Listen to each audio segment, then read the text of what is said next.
मारब खोपड़ी में गोली हमर पक्का निशाना कि मारब खोपड़ी में गोली हमर पक्का निशाना तोर मजनुआ रंगबाज के थाना दीवाना तोर मजनुआ रंगबाज के थाना दीवाना।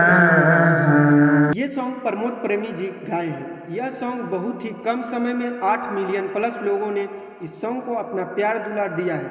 इस सॉन्ग को लिखने वाले राइटर कोटन मनीष जी हैं और म्यूजिक डायरेक्टर अभिषेक तिवारी जी हैं। इस सॉन्ग का वीडियो डायरेक्टर पंकज सोनी जी हैं। यह सॉन्ग AMS म्यूजिक चैनल से रिलीज हुआ है। आप लोग एक बार इस सॉन्ग को जरूर सुने और अपना प्यार दुलार जरूर दें। बता दें दोस्तों, इसी प्रकार से भोजपुरिया से रिलेटेड जानकारी पाने के लिए हमारे चैनल को सब्सक्राइब करें और इसी प्रकार से वीडियो देखने के लिए हमारे चैनल से जुड़ें। धन्यवाद।